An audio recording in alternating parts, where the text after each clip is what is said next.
Uma altura em que muitos trabalhadores por conta da luta estão neste momento a pensar: e vou não pedir os duodécimos, vou tentar receber o subsídio de férias e o subsídio de Natal por inteiro, ou peço a antecipação dos duodécimos. O Dr. Domingos Azevedo, bem-vindo ao Fórum TSF, bastonário de Ordem de Cheques Oficiais de Contas. Em termos do dinheiro, do dinheiro que vamos ganhar ou poupar, aqui a escolha do duodécimos ou não duodécimos tem alguma implicação no dinheiro que vamos receber ao fim do ano, ou o dinheiro é exatamente igual? Não, o montante é exatamente igual. A única questão que se coloca é a questão da disponibilidade desse mesmo montante. Ou seja, se optarmos pelo pagamento dos duodécimos, nós vamos ter o quê? Vamos ter, em janeiro, recebemos 50% do subsídio do 13º mês e 50% do subsídio de férias. Mas, conforme está a lei, o desse subsídio de férias é pago na íntegra em 50% em duodécimos até 31 de dezembro. Ora bem, vamos ser práticos. Em termos práticos, o que acontece é que eu agora sou beneficiado porque recebo 50% do subsídio de 13º mês, mas quando chegar o período de férias, eu, em vez de receber a totalidade que me faltava receber, eu não recebo. E não recebo porquê? Porque está diluído durante todo o ano de 2013. E por isso vai acontecer é que eu não recebo esse subsídio, e por isso o único benefício que eu tenho é a antecipação de 50% do subsídio de férias, do 13º mês. E porquê? Porque eu agora recebo 50% do subsídio de férias, mas quando for de férias, como está a lei, eu não recebo nenhum. Eu vou continuar a receber o restante 50% até ao dia 31 de dezembro. O 13º mês, esse sim é que há, efetivamente, antecipação. Mas, ora bem, há aqui uma coisa que eu penso que é interessante e que é a seguinte. Normalmente, as pessoas usavam este tipo de subsídios para quê? Usavam, normalmente, para pagar os seguros do carro, os seguros da casa, tirar com a família uns diazinhos fora, por isso usar um curto período de férias. Ora, se as pessoas receberem já a parte desse subsídio, o que vai acontecer é que vão ver dinheiro no seu bolso e vão não gastar. Pronto, isso vai ser assim. E evidentemente que quando chegarem, depois ao período em que vão de férias, não vão ter esse dinheiro para cumprir com essas obrigações. E nessa altura é que elas vão sentir de facto os efeitos disso. Por isso é que eu aconselho que, perante o que eu acabei de dizer, em que o trabalhador não é de facto beneficiado, porque o que acontece é que ele recebe 50% antecipado do 13º mês, mas deixa de receber antecipado outros 50% do subsídio de férias, um e outro anulam-se. Por isso acaba por não haver nenhuma, adiantamento efetivo, não haver benefício efetivo para o beneficiário destas situações. E por isso, eu estou de acordo com um discurso que eu vi, uma interpretação da DECO quanto a este processo, era que as pessoas tinham as suas vidas feitas, os seus hábitos constituídos, e que por isso que não aceitassem, que aconselhava a não aceitar o pagamento em duodécimos. Eu hoje, depois de ver a lei na sua versão definitiva e depois de pensar maduramente sobre esta questão, sou da mesma opinião. Não devem os trabalhadores, porque vai mexer muito com os seus hábitos, não devem os trabalhadores pedir o pagamento antecipado destes subsídios. Nesta questão dos subsídios, portanto, o critério que temos de ter em conta não é onde é que eu vou ganhar mais ou menos, porque aí recebemos exatamente a mesma coisa, só em que períodos diferentes do ano. O critério deve ser como é que eu consigo gerir as minhas contas ao longo do ano. Exatamente. E mesmo se me dissessem assim, olha, você recebe agora 50% do subsídio de férias e 50% do subsídio de Natal. E quando for de férias recebe a diferença do subsídio de férias. Bom, haveria aqui a ser realmente algum benefício. Porque a sustentabilidade só se viria a quebrar efetivamente no final do mês de dezembro. Pode ir receber o 13º mês. Mas como a lei está, a diluição do subsídio de férias vai até o dia 31 de dezembro. Ora, indo até o dia 31 de dezembro, quer dizer que aquilo que o trabalhador compensa, os 50% do subsídio de 13º mês, é-lhe roubado, perdoem-me o termo roubado, mas é-lhe descompensado, porque ele tem que pagar, porque ele tinha que receber no mês em que vai de férias e que vai diluir até ao final do ano.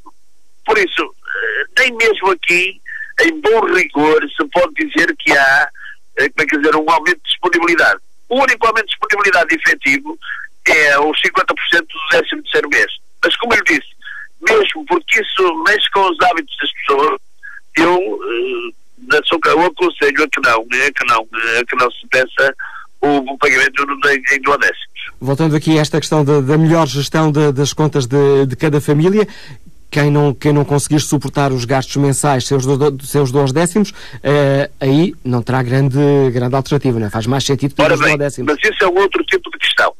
E o tipo de questão aí é, naturalmente, que cada um é que tem que fazer a gestão da sua vida, a gestão das suas disponibilidades financeiras.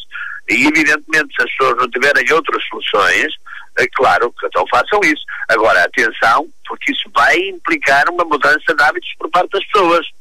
Isto é, elas quando estão a aguardar para em julho ou junho ou agosto, consoante quando elas forem de férias, se elas estão a aguardar a receberem um determinado montante e que não vão receber, bem como quando chegarem ao mês de dezembro, também aguardam receber um montante que não vão receber metade desse montante.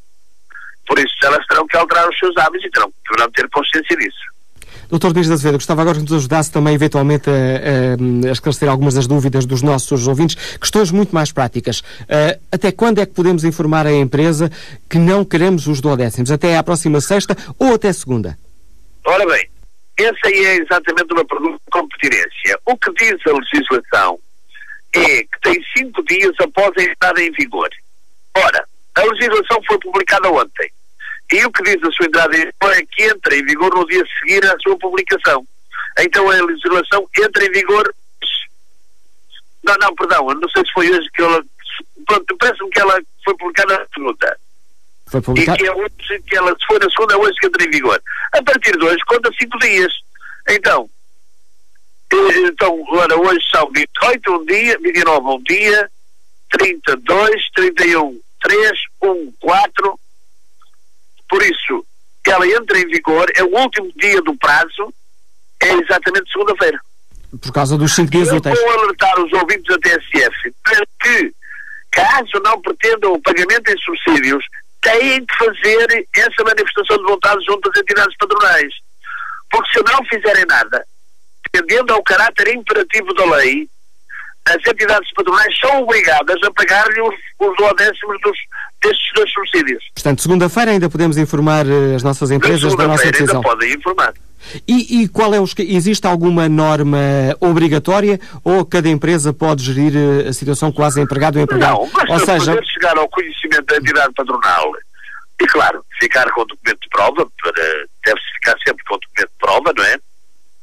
Mas fazer chegar à entidade patronal a sua vontade, a sua opção quanto a esta matéria, nos termos do que dispõe, penso que o artigo 9º da lei fazer chegar até ao conhecimento da entidade patronal esse conhecimento de que não pretende ou de que pretende o pagamento em duodécimos. Nas empresas mais pequenas, onde por vezes estas questões legais são levadas de uma forma menos exigente. O acordo só dizer eu quero, eu não quero, depois se a vontade não for respeitada, aí pode ser complicado. Mais vale haver um papelinho. Também normalmente nestas pequenas empresas o relacionamento entre a entidade patronal e os seus colaboradores é normalmente um relacionamento até familiar. Quer dizer que a palavra deles, as pessoas fazem isso através da palavra, dizem, olha, eu não quero. E são sustentados nisso, porque a entidade patronal também não tem nenhum interesse, a entidade patronal também não tem nenhum interesse em pagar antecipadamente. E porquê? Vamos lá ver. Porque isto diminui a capacidade financeira, por isso a libertação de meios financeiros diminui a libertação de meios financeiros das entidades patronais. E para mim, evidentemente, que elas, quando não têm dinheiro, têm que recorrer aos bancos, comprar dinheiro nos bancos. Ora, se eu diminuo essa necessidade, então também não tenho necessidade de ir aos bancos buscar dinheiro. E por isso, a própria entidade patronal, não obstante poder-se dizer que algumas delas, por opção, possam dizer assim, bom, eu faço a gestão melhor porque vão diluindo ao longo do tempo, mas então é muito simples. Então criem uma continha só para esse efeito e todos os meses depositem lá o 13º mês e o subsídio de férias dos seus colaboradores. Porque a própria entidade patronal, tendo esse dinheiro, ganha alguma coisa com ele. Por isso quero dizer que não é do interesse da entidade patronal efetuar o pagamento. Mais duas questões burocráticas, chamamos assim, ou duas questões muito práticas que podem estar a causar dúvida a alguns dos nossos ouvintes. Os trabalhadores que estão, como costumamos dizer, no quadro, aí a lei, por definição, haverá o pagamento de 10º, a não ser que o trabalhador diga que não quer. Mas no caso dos contratos nos contratos a termo, nos contratos a prazo, a lei é igual ou aqui não é automático e tem que haver, de facto, um acordo entre o trabalhador e a empresa? Normalmente aí não é automático. E não é automático porquê? Porque não temos a garantia que o contrato dura até ao dia 31 de dezembro. E, porquanto, tem que fazer parte de acordo estabelecido entre a entidade patronal e o trabalhador. Isto é, se eu tenho um trabalhador a termo certo, e se esse trabalhador, por exemplo, cessa o contrato no mês de agosto, então eu terei que lhe pagar o proporcional. Isto é, se o trabalhador não me fizer nenhuma comunicação, e se for a minha intenção, se a duração do contrato é essa até agosto, então o 10º será proporcional ao vencimento do contrato. É óbvio. Mas isto não obsta, na minha opinião, que o próprio trabalhador se manifeste. Uma outra questão que eventualmente também pode pesar aqui numa decisão dos ouvintes, se vão pedir os duodécimos ou se vão, pelo contrário, recusar os duodécimos. O facto de receber metade do subsídio de férias e de Natal em duodécimos pode fazer aumentar a carga fiscal ou não? Não, porque ainda bem, felizmente, na Assembleia da República deliberou, e eu acho que bem, que estes subsídios são tratados autonomamente. Isto é, para efeitos de retenção na fonte, não adicionam ao rendimento, à remuneração. E por isso são tratados autonomamente dentro da taxa global que é enquadrado o contribuinte. Vamos lá ver se me explico melhor. Uma pessoa que, por exemplo, imaginemos que ganha 1.000 euros por mês.